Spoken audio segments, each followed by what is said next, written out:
Dios te bendiga. En esta ocasión quiero acompañarlos a leer un texto de la Escritura que la encontramos en el Santo Evangelio según San Juan en el capítulo 12, en el verso 46, y dice de la siguiente manera: Yo la luz he venido al mundo para que todo aquel que cree en mí no perezca en tinieblas.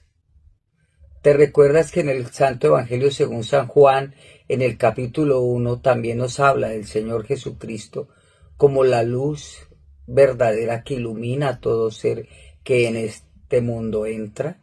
Bueno, aquí tenemos a la víspera prácticamente de la entrada al capítulo 13, en el cual se celebra una fiesta en Israel, y quisiéramos que nos acompañara a entender lo que son prácticamente de aquel martes en la noche, la última cena del Señor, en presencia de sus discípulos y sus consejos prácticamente ya al saber que ha llegado la hora.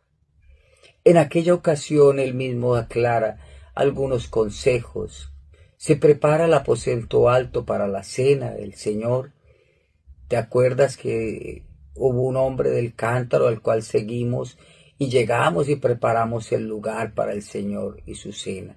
Esto ocurre prácticamente un día martes en la noche, en la cual el Señor celebra la cena con sus discípulos, porque casualmente ese miércoles, que también ocurre muchas cosas que están predestinadas para pasar ese miércoles en el día, como que cae un chavatón o un chava a mitad de semana y casualmente es el miércoles.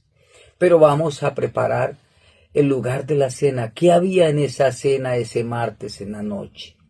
Bueno, aparte del cordero, también se preparaban, ¿se acuerda? Las hierbas amargas, ¿sí? Para recordar cómo el Señor sacó a su pueblo con mano fuerte de Egipto y los pasó de la oscuridad a la luz. Notamos que se prepara la mesa y en el lugar prácticamente donde están los diván, al lado del Señor, en uno de los puestos principales, se sienta Judas, el Iscariote, tanto así que los otros animan a Juan para que se siente prácticamente al lado del Señor. Pedro, uno de sus grandes discípulos, le correspondió el último lugar. Esperanzado en aquel servidor, como lo hacen muchos en las congregaciones, en las iglesias, que no corren a escoger el primer lugar, sino esperan que su jefe, su pastor o su amado pastor le diga: no, levántate de ahí y ven a este sitio mejor, una mejor ubicación. Simón Pedro esperaba de pronto esa situación de que le dieran un mejor sitio en la mesa con el Señor. Pero al llegar el Señor, todos están pendientes de algo. Se pide que no haya servidumbre para el ritual, digámoslo así, del lavamiento. Pero el Señor se levanta y va y toma una sofaina, se ciñe una toalla y se dirige casualmente al último y le dice a Simón Barjonás, el hijo del pescador, le dice, entre comillas, a Pedro lo que todos sabemos, que era necesario lavarle los pies. Pero Pedro, y su normal respuesta, de pronto acelerada, le dice: no me lavarás los pies. Y el Señor le aclara: si no te lavo los pies, no tienes parte conmigo. Todos en la mesa, todos los discípulos, sin excepción, todos se pusieron de pie. Se habían dado cuenta que el Maestro había tomado el lugar de servidumbre, había tomado el lugar de uno de los sirvientes para lavarle los pies al que menos deseaban los hermanos lavarle los pies. De pronto pensamos qué pensaría Felipe siendo su hermano, o Juan, o aún Judas. ¿Le lavarían los pies los unos a los otros? Ellos no pensaban en eso. Ellos pensaban en los mejores puestos, en los divanes, cerca al Maestro, cerca a nuestro amado Señor Jesucristo. Muchas veces en las congregaciones, por allá en un lugar de la Mancha, no se mira a los últimos. De pronto se anhelan los primeros puestos, pero en este camino tenemos que tener claro que los últimos serán los primeros. No todo el que me llame Señor, Señor, entrará en el reino de los cielos. Hoy podemos entender las Escrituras y mirar cómo Él pasa de ser el Rey del universo. Se despoja de toda su investidura, porque así como los hijos participaron, Él también participó de la fiesta, de una fiesta llamada Pascua, en la cual en la mesa también había el pan. ¿Sabías que el pan sería mojado con agua con sal? ¿Has probado un pan mojado en agua con sal? ¿Sabes que ese pan era de trigo y ya no era de cebada como los que dio aquel joven? Que ustedes también saben quién es el joven que nos ha dado de comer por más de 20 siglos a cada uno de nosotros y nos ha dado en abundancia. Por allá en un lugar, los hermanos no saben todavía el nombre de ese joven, porque no comprenden las Escrituras cuando él dice: yo y mi Padre, uno somos.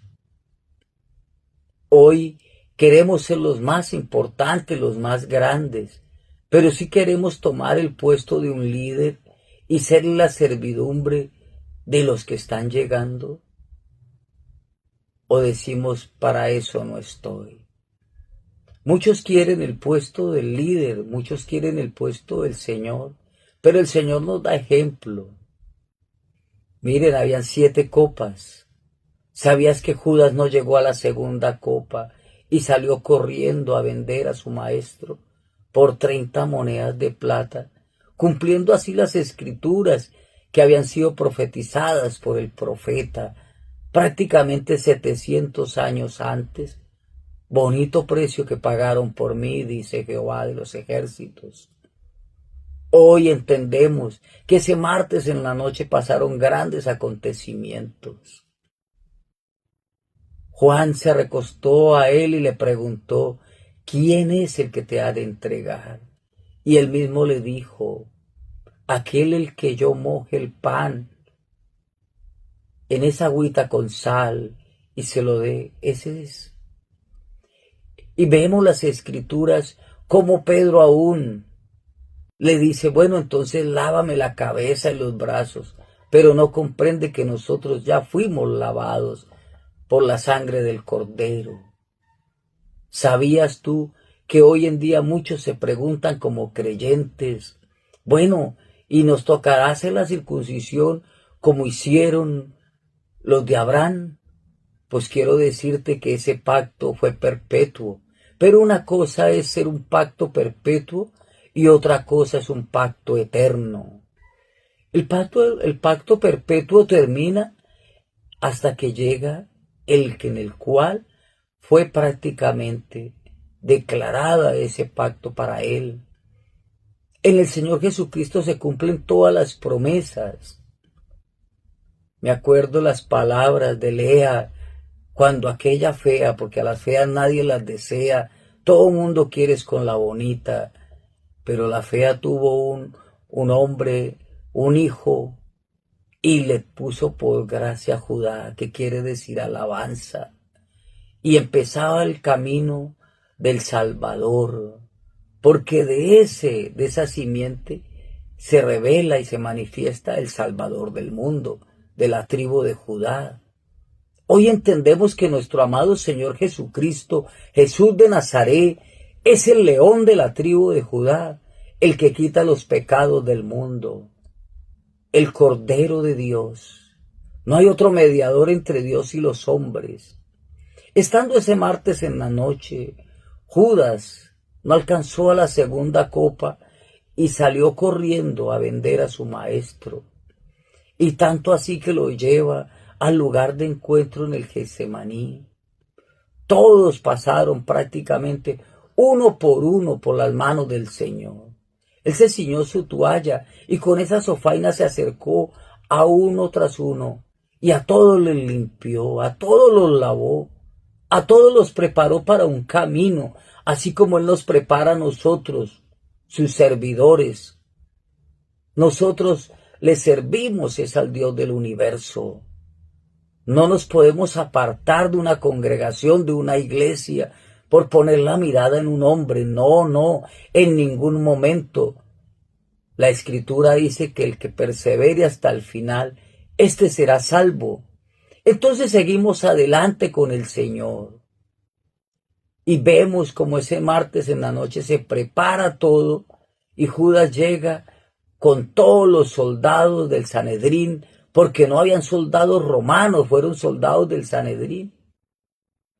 Ellos, los soldados del Sanedrín, en mezcla con los principales judaizantes del Sanedrín, los principales judíos de esa época, fueron y capturaron al Señor con garrotes y con palos para llevarlo a un simulacro de juicio. Y todos sabemos la historia hasta el paso por la fortaleza Antonia, cuando Caifás lo entrega en las manos prácticamente del gobernador Poncio Pilato, que prácticamente tuvo que caminar casi más de 20 kilómetros, digamos así, de Cesarea a Judea, en esa celebración de esa Pascua del primer siglo, por allá por el año 33. Hoy estamos aquí para decirles a todos, Jesús es la luz verdadera y Él quiere que nadie termine en tinieblas. ¿Sabes cómo dice la primera carta del apóstol San Juan? Dice, este es el mensaje que recibimos. Dios es luz y no hay oscuridad en Él. Por eso estamos en este siglo de las luces, porque si no hablamos nosotros, las piedras hablarán, dice la Escritura. Y estamos preparando el camino para con nuestro Salvador. En esa Pascua, muchos de sus discípulos comieron las hierbas amargas para acordarse que no nos podemos apartar del Señor. Las hierbas amargas son tipo de recordar por un instante de dónde nos sacó el Señor y como elegidos por Él. Recordarnos a cada momento que no nos elegimos nosotros mismos, ni nos eligió un hombre.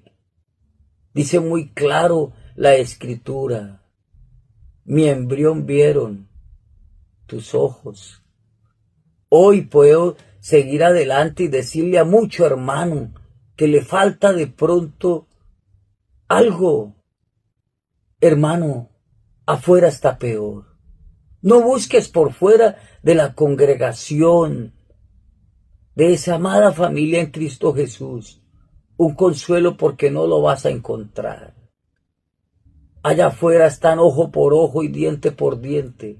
Nosotros estamos aquí con el Señor, cubiertos por la gracia, esa maravillosa bendición de seguir adelante.